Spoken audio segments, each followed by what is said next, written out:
Donc, prendre du temps pour soi, pour recevoir les contenus généralement inconscients. La belle ouverture, là, le contact avec les grands archétypes qui créent la réalité.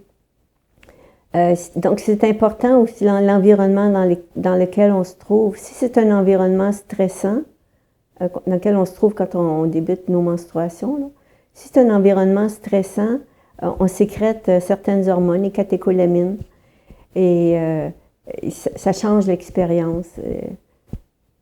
Malgré que les femmes disent aussi, le témoignage laisse croire qu'elles vivent des changements positifs et négatifs en même temps, ou en alternance. Fait que c'est pas l'un ou l'autre, là.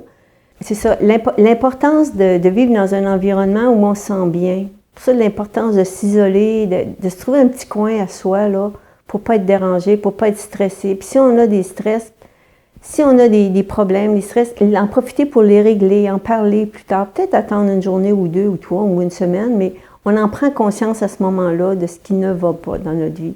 Puis on peut faire le ménage plus tard. On n'a pas besoin, la première journée des menstruations, de sortir puis claquer les portes puis je suis tannée là, de ça, je veux plus que tu me fasses ça.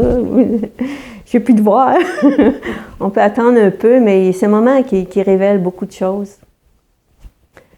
Puis, lors de l'accouchement, c'est la même chose. C'est les mêmes hormones, de toute façon, là.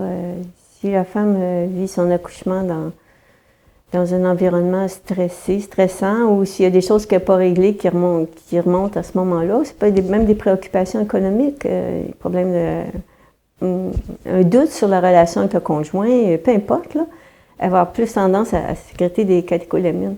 Puis, s'il n'y a pas ça, si elle est bien, elle vit une expérience mystique. C'est la même chose. C'est exactement le même. La ménopause, c'est la même chose aussi. Donc, c'est la même femme, dans le même système, dans sa vie à elle. C'est tout intégré, tout ça. Menstruation, ménopause, accouchement, c'est le même corps. Il faut se rendre compte que c'est pas séparé, là, tout ça. Puis qu'on a le potentiel de vivre une expérience extraordinaire ou de souffrir, tout simplement. Ou les deux. Les deux.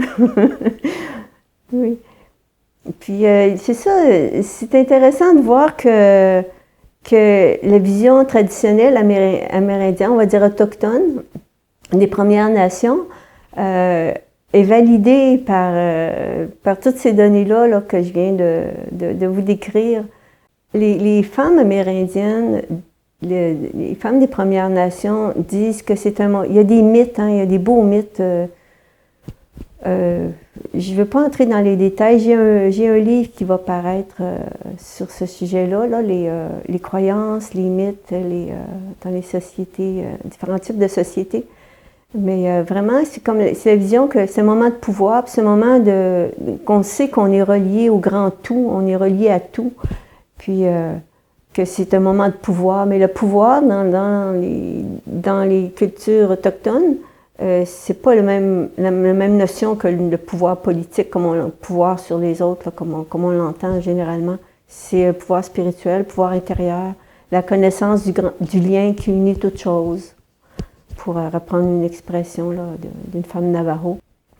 Alors c'est ça, c'est comme si la tradition autochtone était validée par la science. C'est super intéressant.